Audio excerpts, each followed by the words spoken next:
Shakur Stevenson is doing himself no favors, in my opinion. In this video, I'm going to take you through it, break it down, and let you know exactly why I feel Shakur Stevenson is truly making a mistake ahead of his upcoming fight with Floyd Schofield. And the reality is, let me just jump right into it. The reality is Shakur talks too much. That's simple. If you go to his social media, you'll find 1,000 tweets about what he hopes to do, what he plans to do, how his training's looking, what he's going to perform like, etc., etc. And for me, this is missing the mark. I truly believe that. And it's not just Shakur Stevenson, but he happens to be the high-profile fighter we're talking about. And it is him right now, right? But I think a lot of this Gen Z, the Gen Z fighters are like this, where they can't get off social media. Now listen, I've made money online for over 10 years. I've been a content creator full time. So people could say whatever, oh, you're old head, you're OG. I use the internet and I probably know how to use it just as good, if not better than other people, who happen to be younger than me, right? But the thing is, I also come from a different ilk, a different cloth, where there was a time in my life, social media wasn't really a thing. It wasn't really prevalent. So you had to really be outside, And that's the difference between a lot of these Gen Zers, right? They can call everyone boomers and old heads and stuff like that. But that's a reality I'm seeing because they grew up, like when they were in elementary school, middle school, they might have had phones. When I was in elementary school, ain't nobody had no cell phone. Middle school, nobody had a cell phone, right? So sign of the times. But the problem is it's kind of brainwashed people, and now they use the internet and social media to tell their everlasting thoughts. It's like a diary. And that's what I'm seeing from Shakur Stevenson.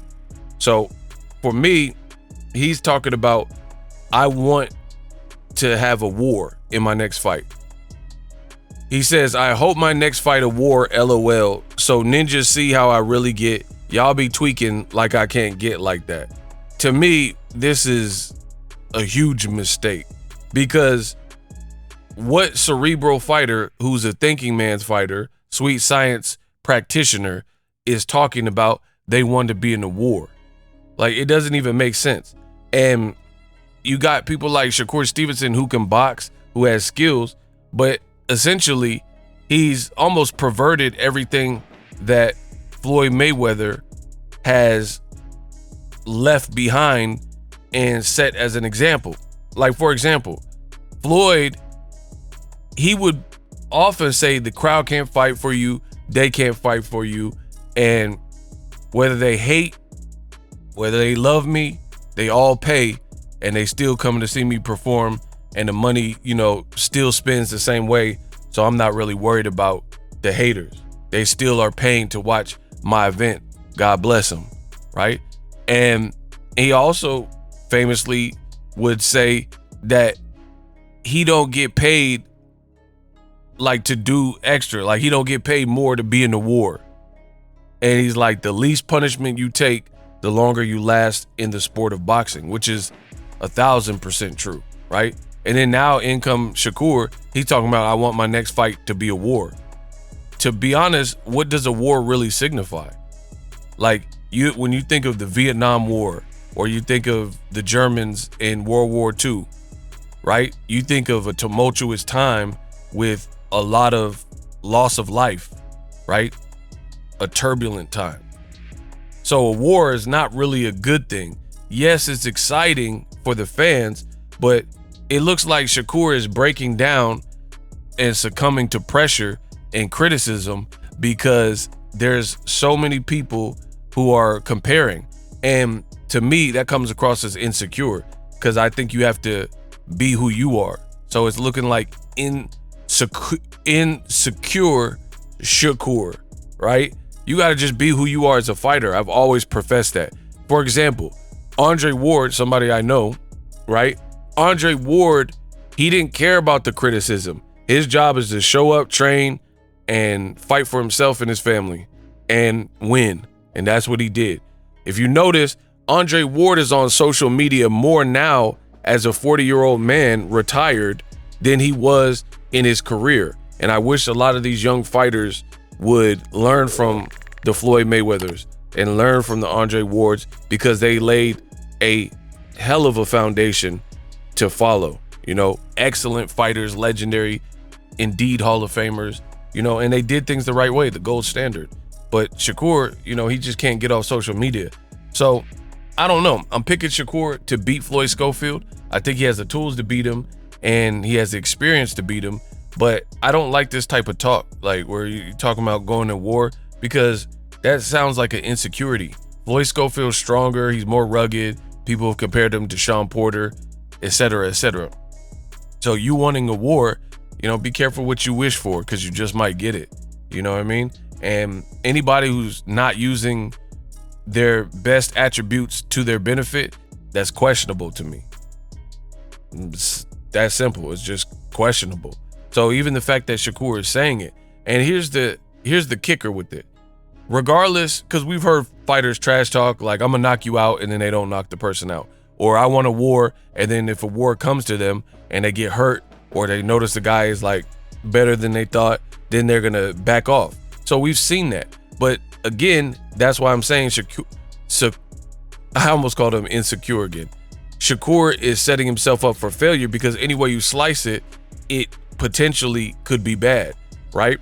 If you actually get a war, then you might look vulnerable, right? Because I don't think that's naturally the innate style, and it's not inherently your style to fight like that. In fact, when he fought Artem Harutyunyan, the more aggressive he got in the later rounds, the worse he looked. And after having Harutyunyan hurt in the middle rounds, he started coming back and winning some spots. And Shakur looked worse and worse, and had to cop pleas to Andre Ward and Terrence Crawford backstage after the victory in the locker room. And he was like, man, I was trying. And then Crawford was giving him the game, like, you was moving your hands, but you wasn't moving your feet, and you wasn't doing this. And then Shakur, he just kept talking. He kept talking while Crawford was giving him gems. So either way, I think you're setting yourself up for failure. If you get a war, I mean, obviously if you lose, that's a L. I mean, that's common sense. But even if the fight's rougher and tougher than expected, they're going to be like, this kid from Golden Boy who really had no one even remotely close to the level of what we believe Shakur to be, he gave you a run for your money. So that's a L too, in my opinion.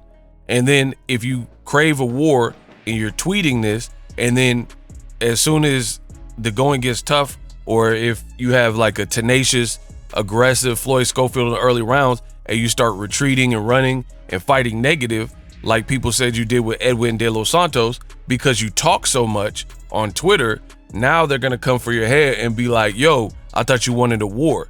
So for me, that's why I don't really believe in overly talking. There's nothing to talk about. Show up, show out, collect your check, go home. The more you talk, the worse it usually is, because now people have a baseline and something to hold you to. Like, let's be real. I'll tell you something about my personal life. I have commitment issues, right? Because I'm a busy guy. I run a business, and I have commitment issues. So sometimes if there's things that I don't really want to do, I just flat out say no, because I don't want to commit to being like, if someone says, hey, next Saturday you want to go bowling at 5 p.m. I don't know how I'm gonna feel on next Saturday, even if there's no boxing on next Saturday. So I don't like to commit to a lot of stuff. But when you don't commit and you don't give person your word and say, yes, I'll be there, then it alleviates that problem, because I never RSVP'd and said I was going. I said, I don't think I'll be able to make it. So there's nothing to hold me to.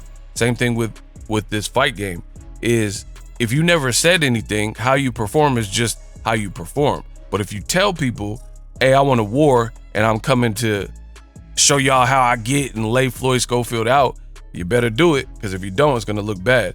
So to me, I think this just makes Shakur look insecure, because he's just affected, and you could tell, because I listen to what people say. He's always talking about like Tank, and then one thing particularly he said about Tank really let me know what it is. He said he did an interview and said the fact that Tank Davis gets knockouts and so many knockouts has basically clouded and brainwashed the fans' view of like real boxing, right?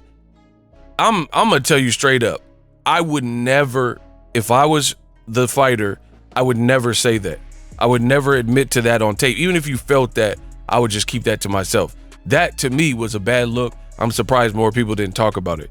You're worried about the next person's style. Boxing has always had multiple styles. Boxing has always had immense punchers, from Mike Tyson, Ernie Shavers, and David Tuas, and Beterbiev right now, Gervonta right now, right?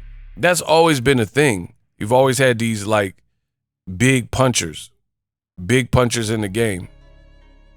So that's not going anywhere, and it won't go anywhere, and it's just a reality you got to deal with. But you never really heard like Chris Bird, who didn't have the most power at heavyweight, say, man, it's kind of hard for me because all these other heavyweights, they're like George Foreman, they got cracks.